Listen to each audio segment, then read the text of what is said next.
मुख्यमंत्री माझी लाडकी बहीण योजनेच्या एप्रिल महिन्याच्या हप्त्याची रक्कम पात्र महिलांच्या खात्यात वर्ग करण्याची प्रक्रिया सुरू करण्यात आली आहे। लाडक्या बहिणींसाठी आता एक आनंदाची बातमी आहे। एप्रिल महिन्याचा हप्ता यायला सुरुवात झालेली आहे।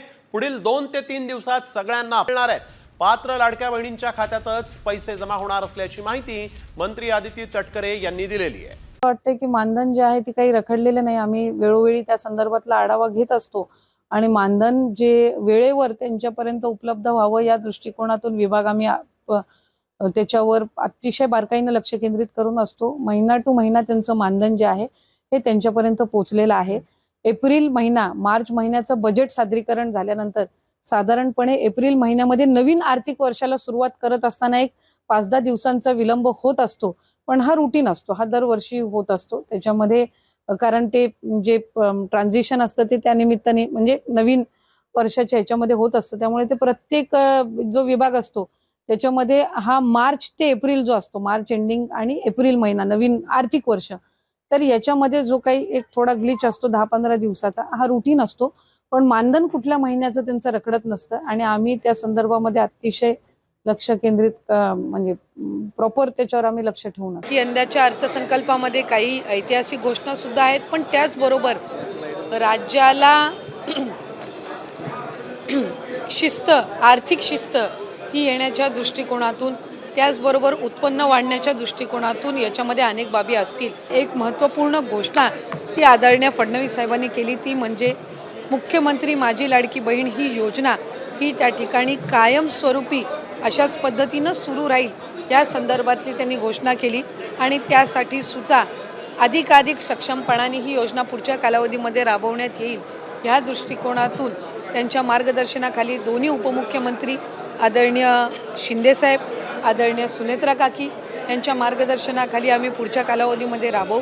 याआधीसुद्धा अनेकदा या संदर्भातला उल्लेख झालेला आहे की 2100च्या बाबतचा जो योग्य वेळी निर्णय आहे तो हे महायुतीचं सरकार घेईल, पण मला आपल्या माध्यमातून सुद्धा सांगायचं आहे की 1500चा लाभ हा लाडक्या बहिणींसाठी अशाच पद्धतीनं सुरू ठेवण्याच्या दृष्टिकोनातून विभाग म्हणून आम्ही त्या ठिकाणी काम करत आहोत। या व्यतिरिक्त आत्तापर्यंत एकल महिलांचा सर्वे हा कधी करण्यात आलेला नव्हता, तो पहिल्यांदाच त्या ठिकाणी करण्यात येत आहे आणि एकल महिलांच्या दृष्टिकोनातून एक चांगलं धोरण हे महायुती सरकारच्या माध्यमातून पुढच्या कालावधीमध्ये येणार आहे, त्यामुळे तेही एक अतिशय ऐतिहासिक पाऊल हे सरकारच्या वतीने उचललं जात आहे। महिला सक्षमीकरणाकडे पाऊल जाईल का ते त्यांना 1500 रुपये देण्याची गरज पडणार, जे धोरण येणार आहे सरकारच्या वतीने त्यामुळे महिला सक्षमीकरणाकडेचा पाऊल मारायचं आणि एकल महिलांच्या संदर्भातला एक भाग झाला। मुळात मुख्यमंत्री माझी लाडकी बहीण ही योजना महिलांना सक्षम करण्याच्या दृष्टिकोनातूनच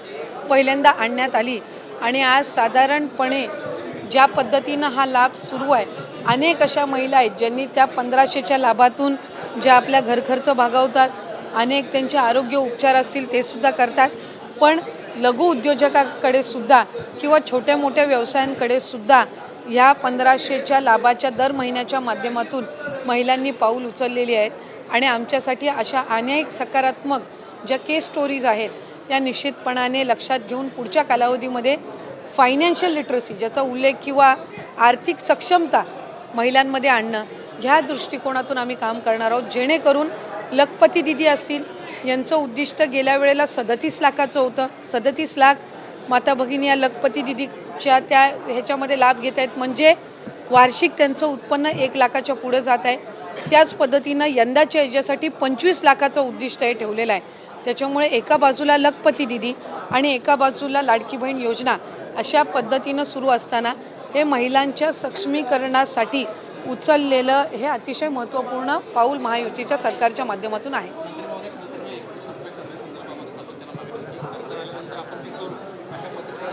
सरकार हे आमचं 5 वर्ष आहे, त्याच्यानंतरचे पुढचे 5 वर्ष निश्चितपणाने महाराष्ट्र राज्याची ही जनता महायुतीच्या सरकारला निवडेल याबाबत काही शंका नाही। आत्ता आपण जी घोषणा आदरणीय मुख्यमंत्री महोदयांनी आज अर्थसंकल्प मांडत असताना केली आहे की अनेकांना वाटायचं की निवडणुकीनंतर ही योजनाच बंद होईल, पण आज निवडणूक होऊन 1.5 वर्षाचा कालावधी झालेला आहे, आजही योजना यशस्वीरित्या सुरू आहे। आज अर्थसंकल्पामध्ये त्यांनी उल्लेख केला की पुढेही ही योजना अशाच पद्धतीनं आम्ही सुरू ठेवणार, त्याच्यामुळे शंका कुशंका हे घेण्याचं काम विरोधकांनी आधीसुद्धा केलं। ज्या वेळेला ही योजना आदरणीय दादांनी 28 जून 2024 रोजी आणली, त्यावेळेला कोर्टात जाण्याचं काम सुद्धा काहींच्या माध्यमातून झालं. हा लाभ कधी आपल्याला मिळणारच नाही असाही अपप्रचार झाला. त्याच्यामुळे कुठल्याही अपप्रचाराला बळी न पडता लाडक्या बहिणींसाठी हा लाभ हा कायमस्वरूपी महायुतीच्या सरकारच्या माध्यमातून सुरू राहील ही हमी आज पुन्हा एकदा या अर्थसंकल्पाच्या माध्यमातून राज्याचे मुख्यमंत्री फडणवीस साहेबांनी दिलेली आहे.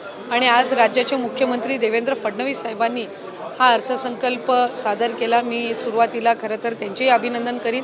अनेक ऐतिहासिक निर्णय आजच्या या अर्थसंकल्पामध्ये आपल्याला त्या ठिकाणी पाहायला आणि ऐकायला मिळाले.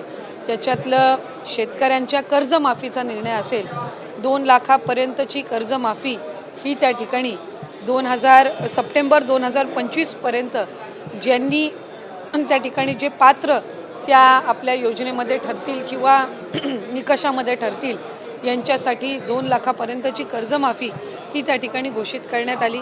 याचबरोबर स्वराज्य रक्षक छत्रपती संभाजी महाराजांची जी स्मारकं पुणे जिल्ह्यामध्ये आहेत, त्याचबरोबर कोकणातल्या रत्नागिरी जिल्ह्यातल्या संगमेश्वरमध्ये आहे, याच्यासाठी सुद्धा भरीव तरतूद करण्यात आली. रस्त्यांच्या संदर्भातली सुद्धा करण्यात आली. 3री मुंबई म्हणून नव्याने होत असणाऱ्या रायगड जिल्ह्याला सुद्धा याच्यातून भरीव तरतूद ही पुढच्या दृष्टिकोनातून मिळालेली आहे. त्याचबरोबर भारतरत्न डॉक्टर बाबासाहेब आंबेडकर यांचं स्मारक चौदार तळ्यासाठी तिथं आम्हाला त्या ठिकाणी निधी उपलब्ध झाला आहे. लाडक्या बहिणींना अत्यंत महत्त्वपूर्ण योजनेची माहिती आहे ते व्हिडिओच्या माध्यमातून मिळालीच आहे. लाडक्या बहिणींच्या खात्यावरती एप्रिल महिन्याचा हप्ता कधी मिळणार, मार्च महिन्याचा हप्ता कधी मिळणार हा प्रश्न प्रत्येक वेळी लाडकी बहीण विचारत होती. कमेंटमध्ये भरपूर लाडक्या बहिणींचे मेसेज होते ते की आमच्या अजूनपर्यंत मागचे हप्ते आहे ते अजूनपर्यंत जमा झालेले नाही. याचे नेमके कारण काय? ज्या बहिणींनी KYC केली नव्हती त्यांनी KYC करून सुद्धा त्यांच्या खात्यावरती हप्ता आलेला नव्हता. परंतु फायनली आता लाडक्या बहिणींच्या खात्यावरती हप्ता मंजूर हा झालेला आहे.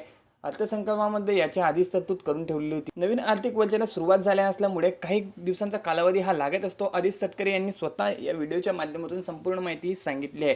लाडक्या बहिणींच्या खात्यावरती अक्षय तृतीयेनिमित्त जो हप्ता होता तो जमा करण्यात येणार होता, परंतु काही कारणाने या हप्त्याला थोडा उशीर झालेला आहे. अक्षय तृतीयेनिमित्त लाडक्या बहिणींच्या खात्यावरती जो हप्ता होता तो जमा करण्याचे आदेश देण्यात आले होते, परंतु याला काही कारणाने स्थगिती देण्यात आलेली होती. परंतु आता लाडक्या बहिणींना फक्त 1 महिन्याचा नाही तर मार्च आणि एप्रिल असे 2 महिन्यांचा एकत्रित लाभ आता वाटप होत आहे. 3000 रुपयाची रक्कम प्रत्येक लाडक्या बहिणींच्या खात्यावरती जमा करण्याचे आदेश देण्यात आलेले आहे. आणि ज्या बहिणींनी KYC केली नव्हती त्यांच्यासाठी 30 तारखेपर्यंत जी मुदत होती ती सुद्धा वाढवण्यात आलेली आहे. KYC केली नसेल तर KYC करून घ्या, जेणेकरून तुमचे जे मागच्या महिन्याचे जानेवारी महिन्यापासून जे हप्ते राहिलेले असतील, अटकलेले असतील ते सर्व हप्ते सुद्धा तुमच्या खात्यावरती जमा करण्यात जाणार आहे. आणि सोबतच तुमचे मार्च आणि एप्रिल महिन्याचा अक्षय तृतीयेनिमित्त त्यांनी मंजूर केलेला हप्ता आता वाटपाला सुरुवात होत आहे.